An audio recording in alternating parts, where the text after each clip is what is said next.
Um tiroteio na vida de um policial é como um incêndio na vida de um bombeiro. Não é uma tragédia inesperada. É algo pertinente à carreira que se escolheu. E todos esperam que o policial tenha uma atuação profissional. É difícil, mas também é difícil para os bombeiros, também é difícil para os médicos, também é difícil para várias outras carreiras. É uma situação profissional para nós.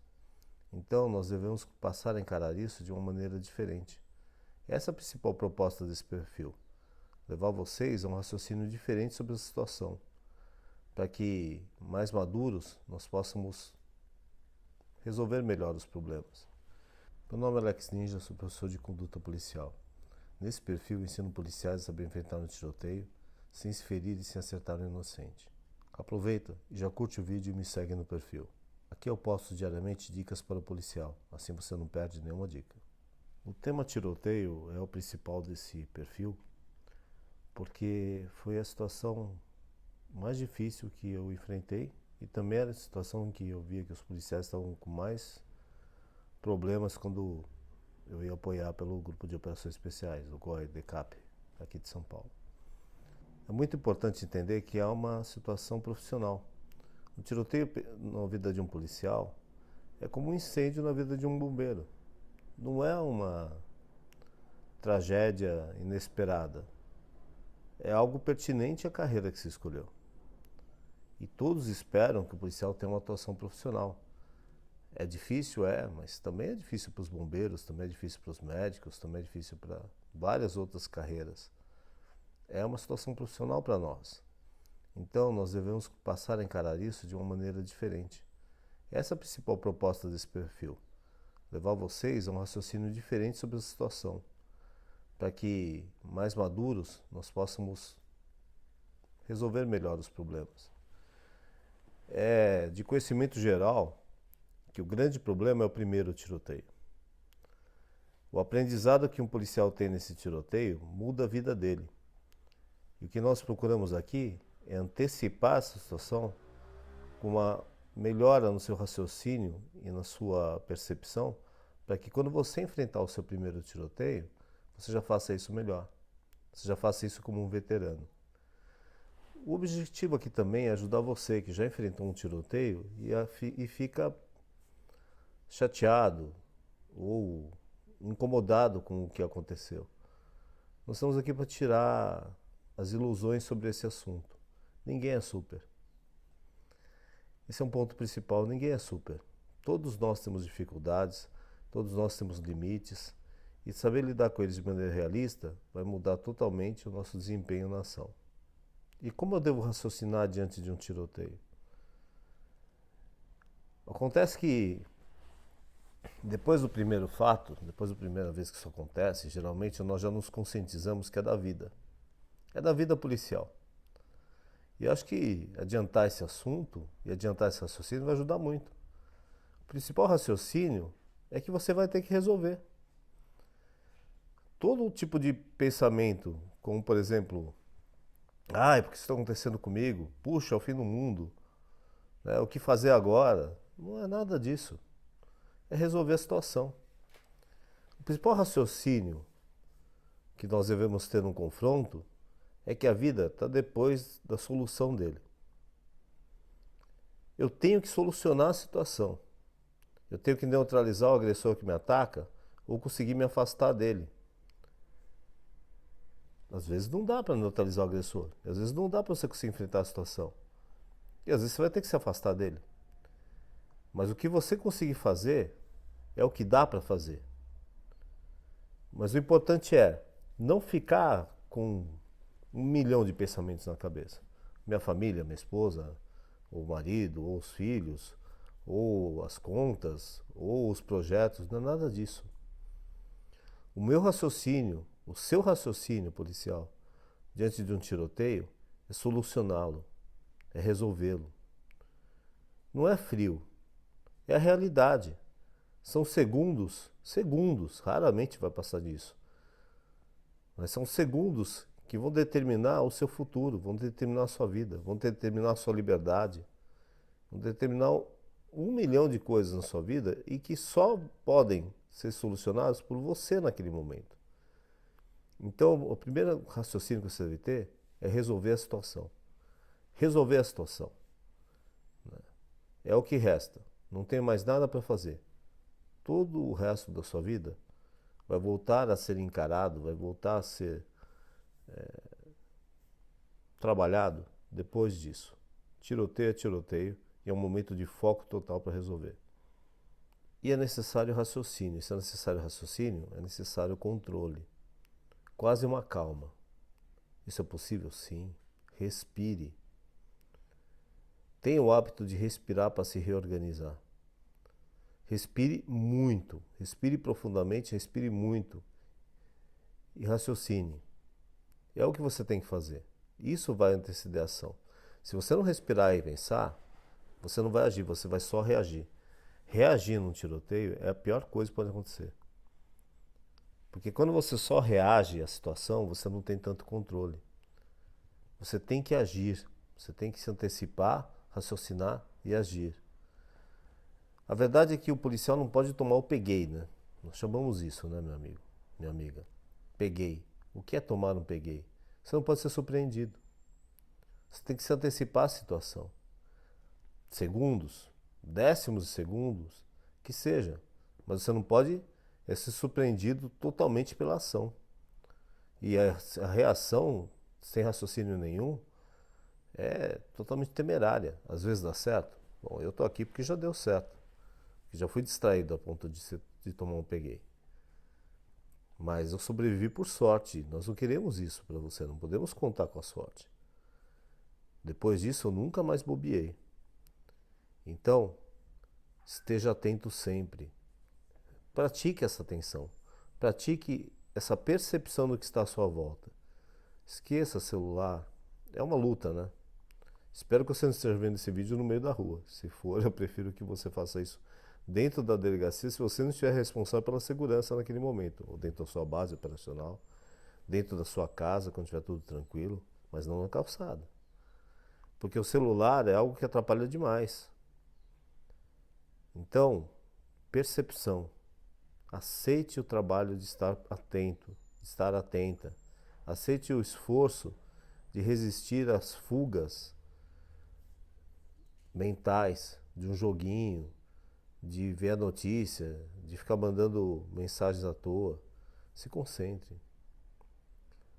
Se concentre porque isso é a diferença entre a vida e a morte num confronto. Quando você percebeu a situação. Também se comunique bem, né? Já tive situação que foi a minha esposa que percebeu.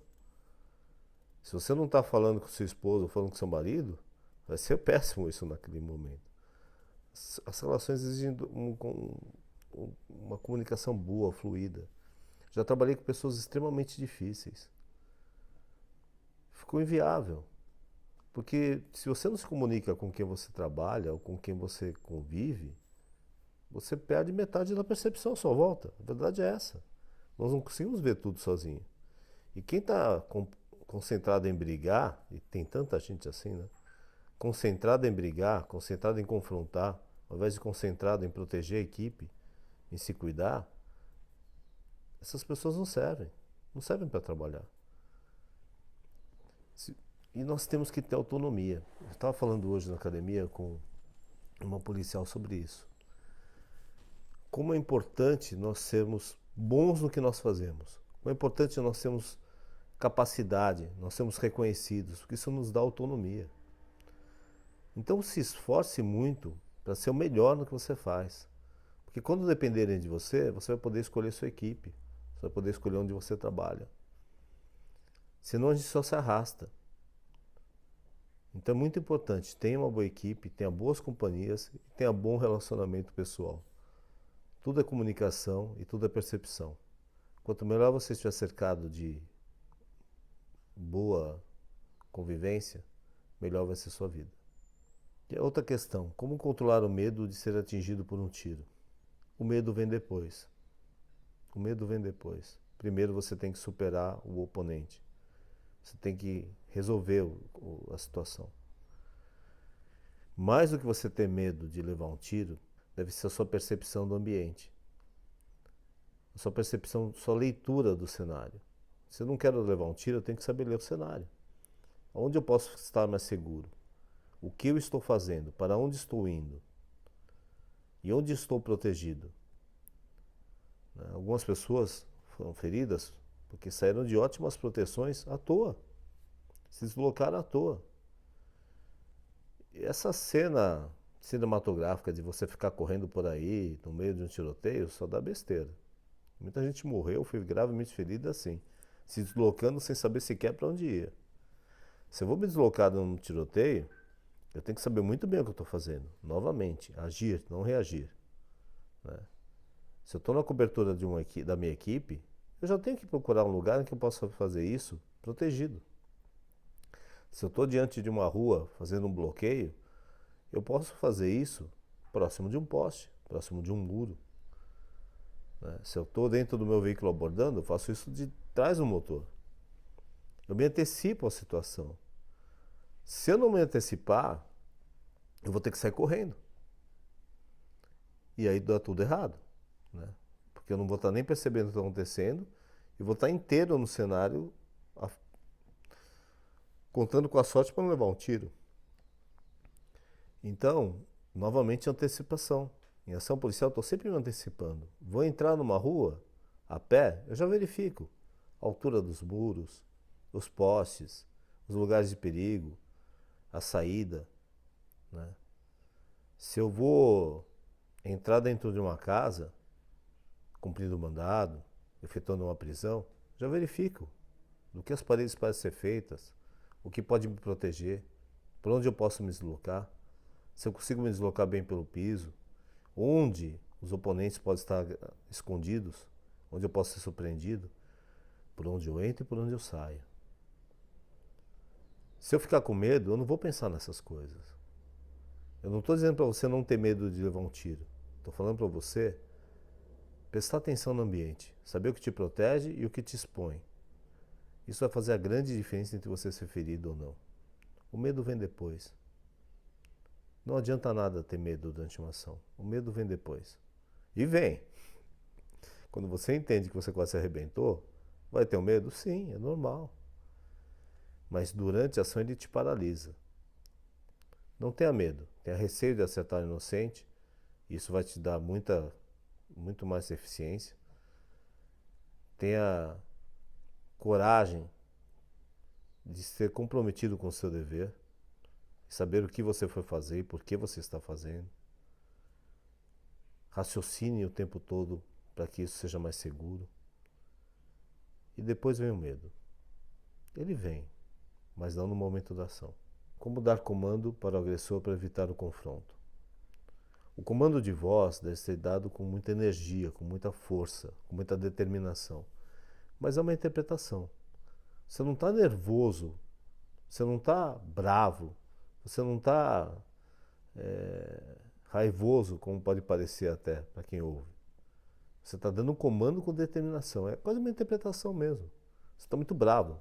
Dando comando, parado! Controla! Deita no chão!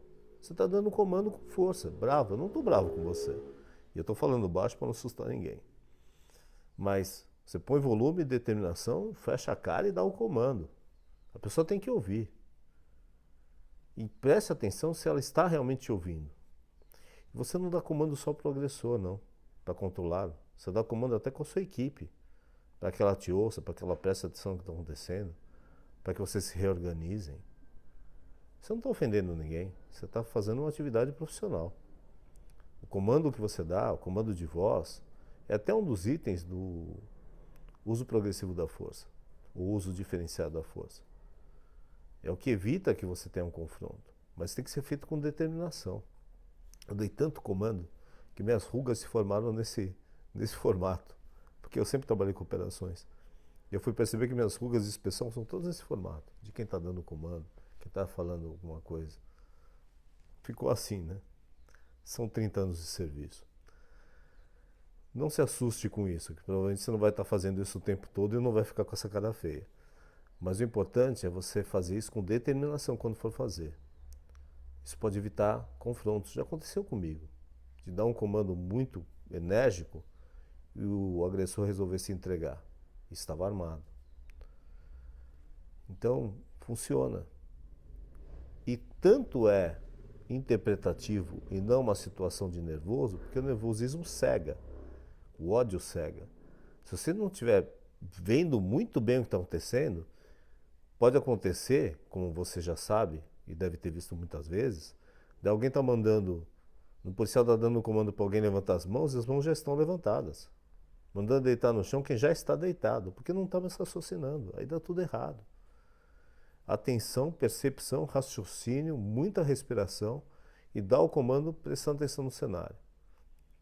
Porque se você vai ter que atirar, ou se vai dar certo, se você vai partir para algemação, ou se você vai ter que mudar de posição no local, vai depender do que está acontecendo nos segundos, nos décimos de segundo na sua frente. Então, dê o comando com energia, mas acostume a fazer isso raciocinando e respirando muito bem. Sem controle, não vai funcionar. E os equipamentos? Quais eu devo estar aprontando? Bem, todos que você puder, né? Porque na hora que você tem um confronto, você só tem o que você carrega e o que você treinou. Você não tem mais nada. Dificilmente você vai correr até a viatura para pegar alguma coisa. No máximo, depois do confronto, você vai repor alguma munição, vai se reequipar mais com alguma coisa que tem na viatura, aguardando o reforço. Mas para o confronto, você só tem o que você usa. Então tenha o hábito de usar o seu equipamento da melhor maneira possível. Use o colete balístico. O colete balístico faz uma diferença tão grande. Sempre lembro dos amigos e das amigas que ficaram com hematoma e não com uma perfuração. Porque o colete salvou. E até um capacete, né? Eu já fui atingido de raspão num capacete em um confronto, numa rebelião de presos. Tinha uma arma dentro da cadeia, né? Infelizmente conseguiram contrabandear uma arma para dentro de uma das cadeias uma vez e atirando praticamente a esmo, acabei sendo atingido no capacete. Salvou minha vida. Mas usar um capacete era fácil? Não. Muita gente tinha problemas. A gente tinha que treinar a flexibilidade para conseguir usar o capacete. Valeu? Valeu. Tô aqui. E os que têm coletes e não usam? Além de ser péssimo, ser baleado, muitas vezes a pessoa morre e deixa a família desamparada. Porque em muitas instituições policiais, você não usar seu equipamento de proteção fornecido pelo Estado, tira a cobertura do seguro.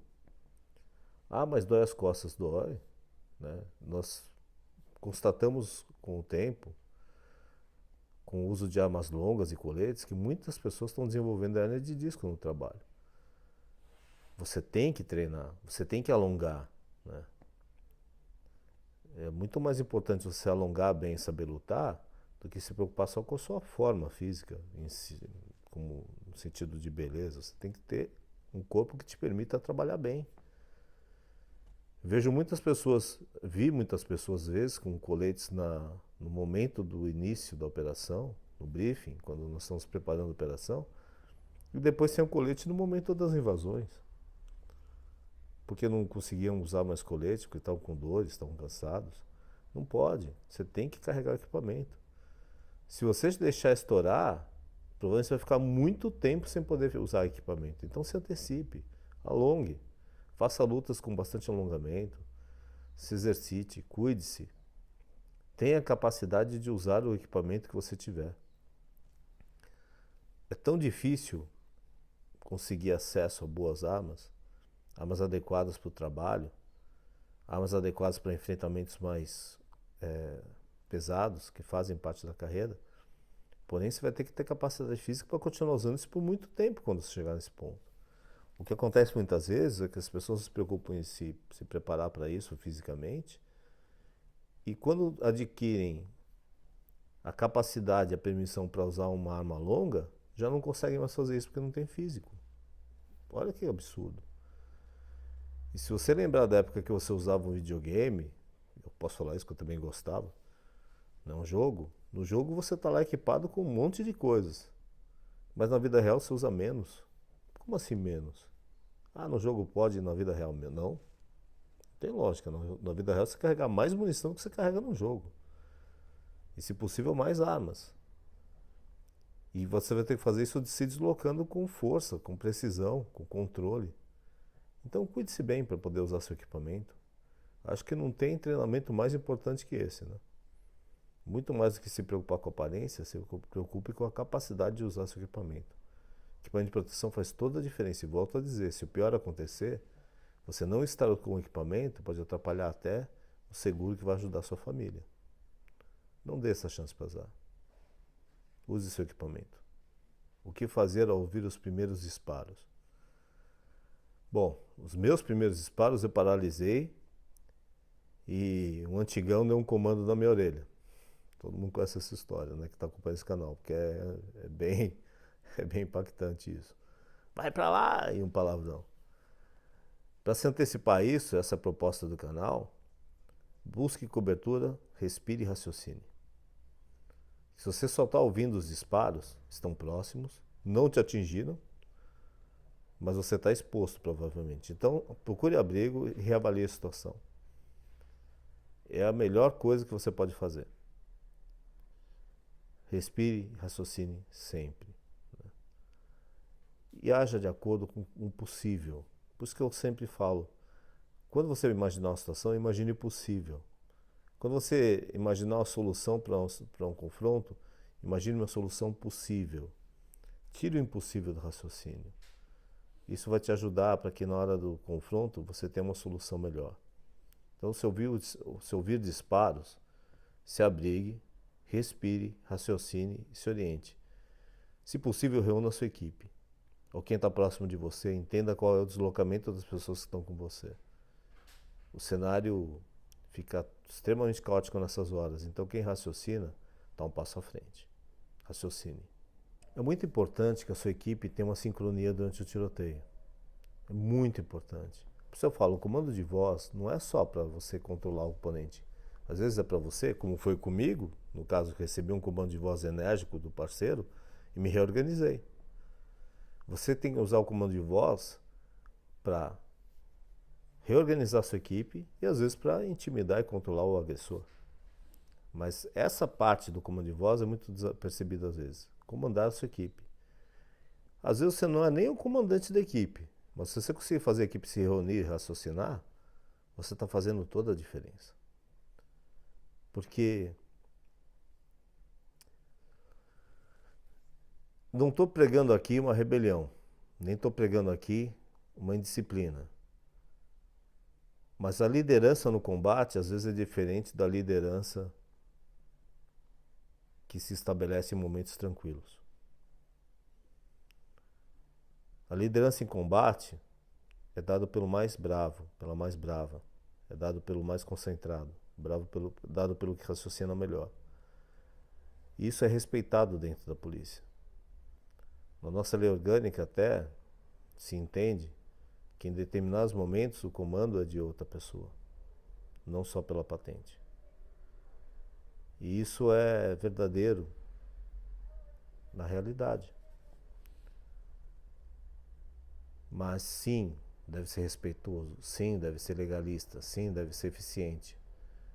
Mas o que não pode é a equipe parar.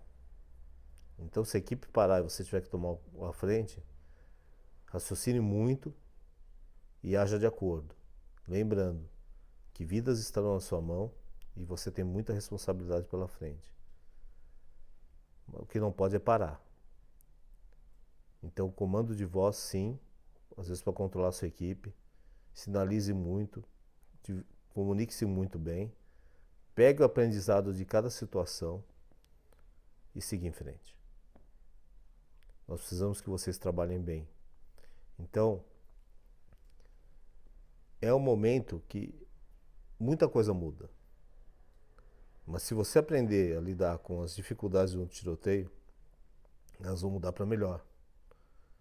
É um fato profissional nas nossas vidas. Muita coisa só se aprende nelas.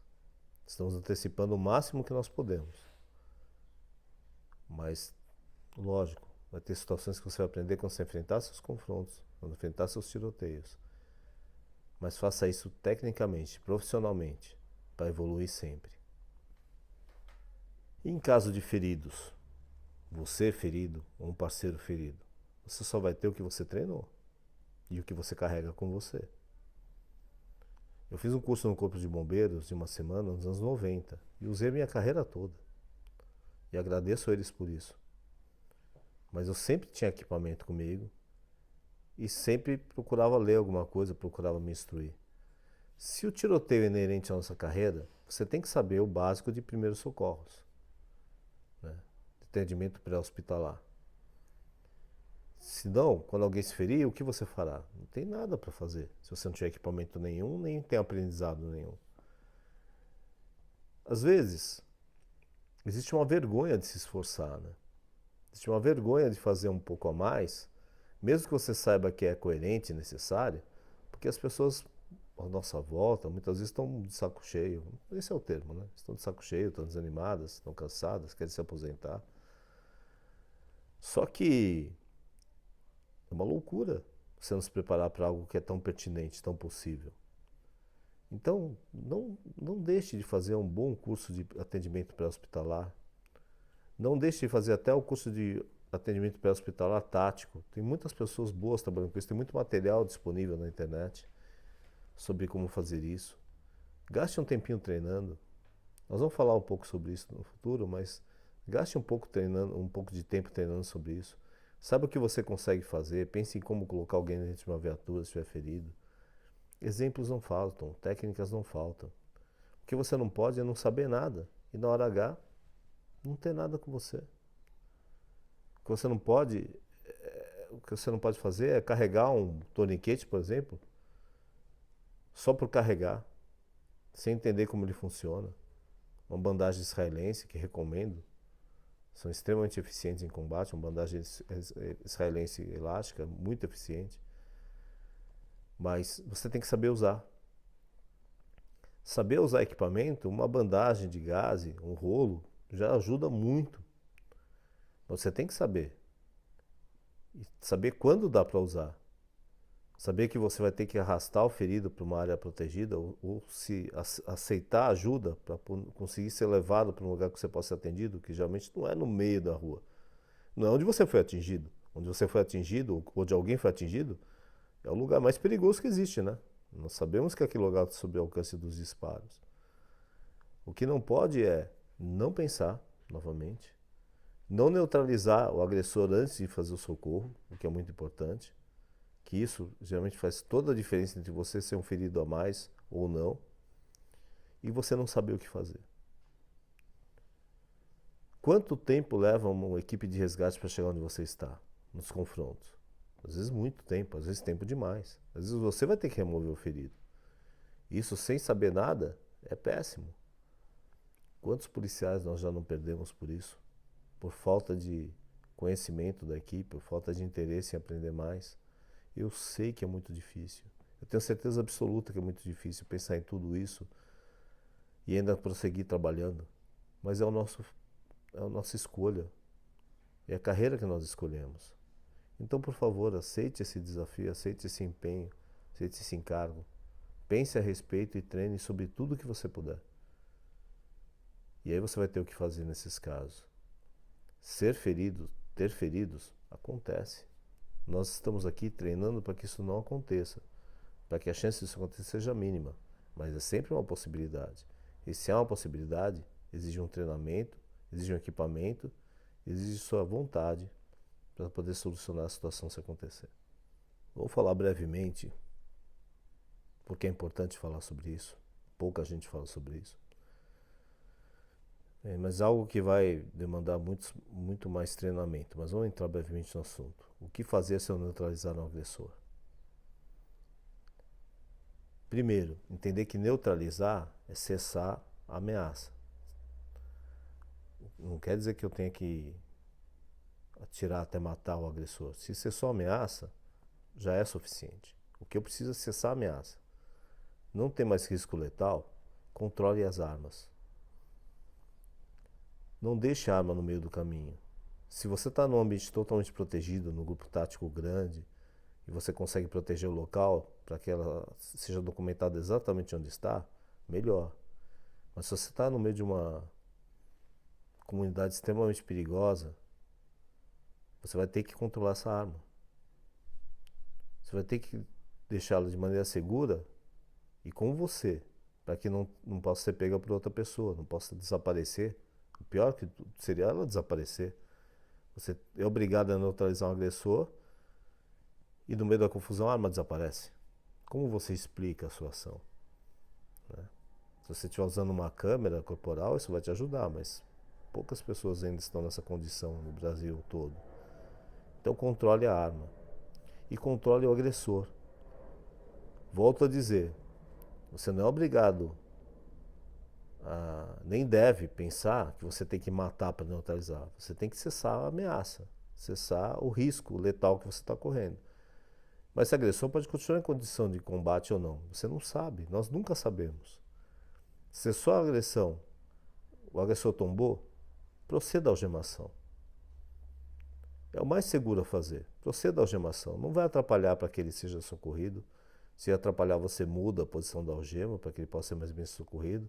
Mas até chegar ao reforço, até que você possa ter um apoio, controle a arma e algeme o agressor. Por isso que nas nossas normas e na maioria das outras polícias segue isso. Você tem que botar seu distintivo, sua arma e sua algema. A algema é tão importante quanto a arma muitas vezes. Essa é uma delas. Porque no meio do pior momento da sua vida, por mais que nós estejamos aqui estimulando o raciocínio, o treinamento, a respiração e a percepção do ambiente, vai ser muito difícil. Até cumprimentei muito um amigo meu, há pouco tempo atrás teve um confronto, que quando eu recebi a imagem, e hoje é assim, né? Você sabe que seu amigo está bem ou não, e já recebe uma imagem, já recebe um vídeo. É uma fase muito diferente que nós estamos vivendo. E eu vi o agressor ferido, algemado. Perfeito. Ah, uma maldade? Não é uma maldade, é uma segurança. E a algema deve ser feita para garantir a integridade física dos outros também, sua e de outras pessoas, inclusive do agressor. Se você conseguiu, naquele momento que ele foi ferido, proceder à algemação, ele não vai levantar lutando contra você quando se recuperar. Ele vai estar sob controle, você não vai ter que efetuar autodisparo. Não sei em que condição você vai estar. Então, volto a dizer, efetuou o disparo, neutralizou o agressor, controle a arma com segurança e proceda à algemação. E aí você pede o reforço. O ideal é que quem se envolveu no confronto não seja obrigado a permanecer no local aguardando a perícia. Porque outras pessoas vão aparecer, ele pode ser hostilizado, pode ser atacado. Né? É importante que o policial que se envolveu no confronto seja retirado do local. Se possível, esse é o ideal, que ele seja retirado do local, preservado. O local seja preservado pelas equipes e que a perícia seja muito bem feita. Esse é o ideal. Você tem que fazer alguma atividade administrativa depois de um confronto é um pouco demais. Falo por experiência própria. E por mais experiente que eu fosse nos últimos confrontos, mesmo assim, é um pouco demais você ter que proceder à preservação do local, ao prosseguimento da investigação, porque tem uma investigação, do porquê o confronto aconteceu, como aconteceu, o controle dessa investigação, as diligências que são necessárias. Você não vai estar plenamente capacitado a isso. Eu falo por experiência própria, eu volto a dizer.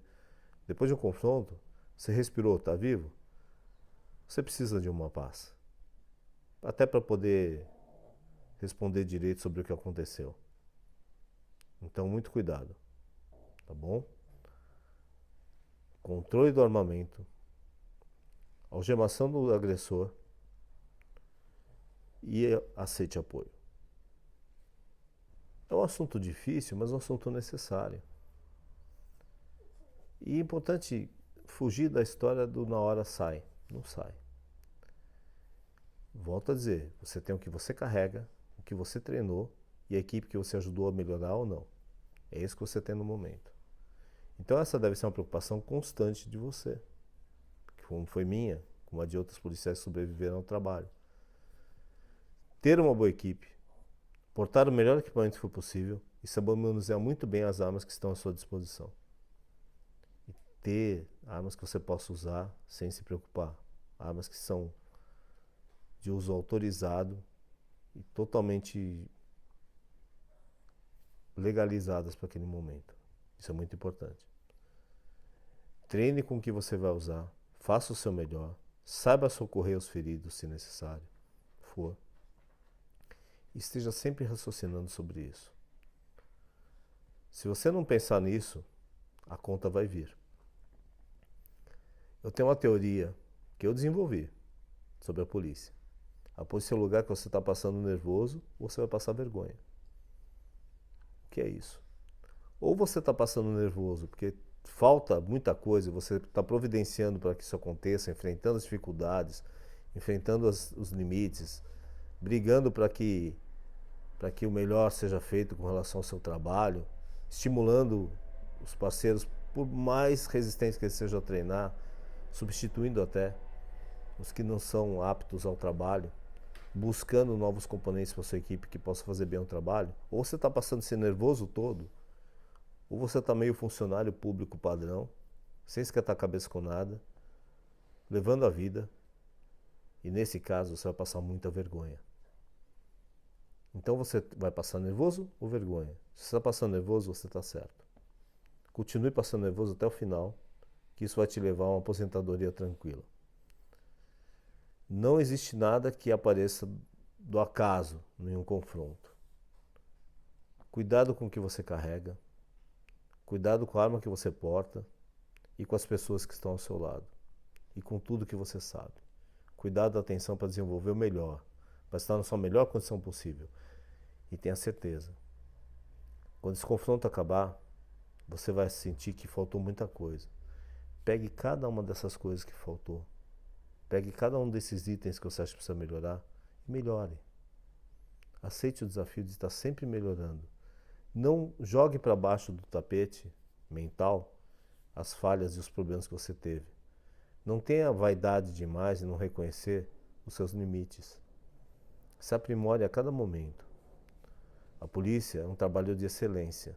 É um trabalho muito mais reconhecido por como você faz, pelo que você fez.